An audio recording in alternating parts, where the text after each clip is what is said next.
So my last video on Dragon Age Dreadwolf did very well. When I say it did very well, it had a whole bunch of views that weren't just me with different account names. So I figured I would do a follow-up, and hopefully this one has the same kind of roaring success. So in this video, I will be discussing 5 things without which Dragon Age Dreadwolf will just be an enormous dumpster fire.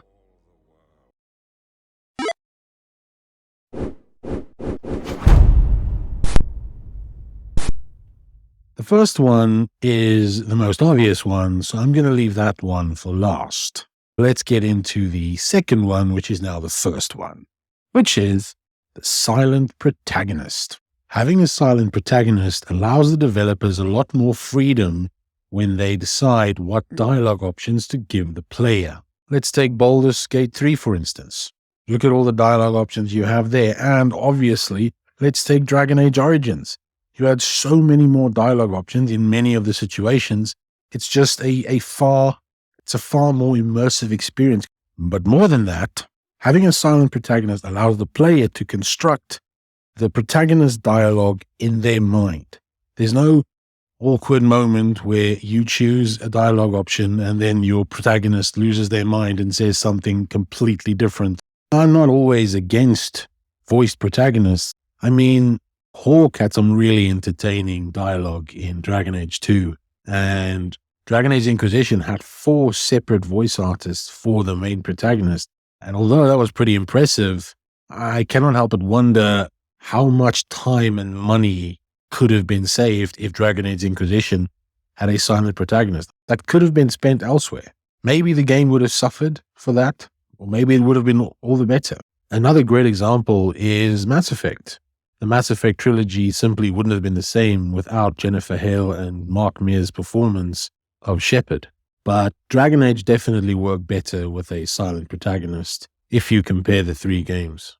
Speaking of Mass Effect, it leads me neatly to my second point, which is ditch the dialogue wheel. In Dragon Age Origins, we didn't have a dialogue wheel. I generally prefer the dialogue list to the dialogue wheel, simply because you get to have more dialogue options for the protagonist to use. But it's actually more about how the dialogue wheel works with the player's perception. Because when you see the dialogue wheel, especially with BioWare games, you immediately know the top choice is the good choice, the middle choice is either the diplomatic choice or the funny choice, and the bottom choice is the bad or renegade choice. Right? You barely even think about the options. You just know, oh, I'm doing an evil playthrough, so I'm going to pick the bottom one. Whereas a dialogue list makes you read them and makes you try and understand what your protagonist is going to say. And again, this ties back into the silent protagonist because you have that conversation in your mind. So to summarize the first 2 points, the Dragon Age developers need to stop Mass Effect-ifying Dragon Age games. My third point is the general tone of the game. What we desperately want back in a Dragon Age game is a dark theme.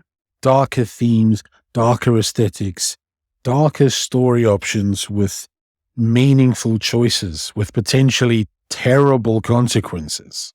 This is also incredibly important for the replay value of a game. On your first playthrough, you're very likely to play the hero, to play the story in kind of the best way possible.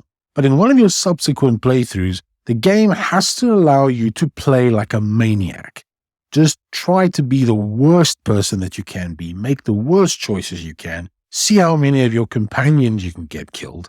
For replay value, that is essential, but also just for flat out fun.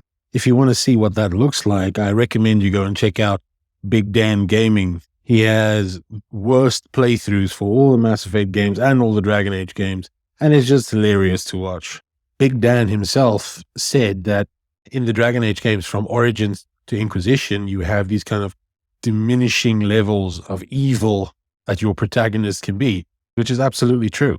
In Inquisition, the worst you can really be is just an incompetent jerk, where in Origins, you can be a flat out psychopath. And that's just a lot of fun to be able to do. And I really hope that BioWare can bring back some of that evil magic for us. Number 4 is the tactic system from Dragon Age Origins. I spent hours in this game mode just fiddling with the AI of my companions. Now, for those of you who haven't played either Dragon Age Origins at all, or you've never really used that tactic system, what it allows you to do is to customize the artificial intelligence of your companions. You can tell them, if you go below 25% health, drink a potion. If the healer in your party goes below 50% health, go assist them. If there's more than 3 enemies around a certain ally, leave what you're doing and go and assist them. There's just so many different options. And especially on the higher difficulty settings of the game, this was essential. There's also the possibility that you might not be able to control your allies in Dragon Age Dreadwolf the way you did in the previous Dragon Age games. That wouldn't surprise me with the Dragon Age developers insisting on Mass Effect-ifying the Dragon Age games. But if that is the case, which I'm not sure if I'll be very happy with that, but if that is the case, having the tactic system back would be that much more important and would make that much more of an impact. The tactic system, along with my next point, are the two things that probably made Dragon Age Origins one of the most unique games of the last 2 decades. And now, number 5, the most important one of all of them, is the origin stories. Dear God, BioWare, just please, the origin stories. If you take anything from this video, if anyone ever watches it, just please, for the love of God, the origin stories need to come back. No game has ever done it better than Dragon Age Origins. Some have tried and failed. Your own games stopped trying. Please. I cannot begin to describe the impact that the origin stories had on Dragon Age Origins. The fact that you had 6 different playable origin stories, what in other games is basically just a blurb of text, they turned into a playable mission that could take you anywhere up to 2 hours to finish. And at that point, you really molded who your character is going to be. It changed everything. It made the game replayable like no other game before it, and after it for that matter. Because before the game even started, you had invested into who your character should be, is going to be, what their behavior is going to be like. It was phenomenal. And honestly, BioWare, just please, if you give us one thing, just give us that. If you don't do that, then I honestly don't see any hope for Dreadwolf. Even if you do nothing else, if you just bring that back, Dragon Age Dreadwolf has a real shot. But if you don't do that, even if you bring in so many other tiny little things, oh, this is better, and that's better, and this is all flashy, none of it's gonna work.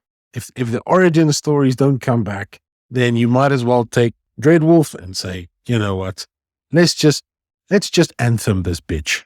Okay, this one turned into a bit of a rant, but I hope that BioWare understands how important the origin stories are for us Dragon Age fans. It's damn near essential for the success of Dreadwolf. I ended my last video like this. I'm going to end it like this again. I'm really pulling for BioWare. I'm crossing my fingers. I'm rubbing my beads. I really hope they can make a success of Dreadwolf. The Dragon Age franchise really deserves it. If you made it all the way up to here in the video, thanks a lot for watching, and see you next time. Cheers.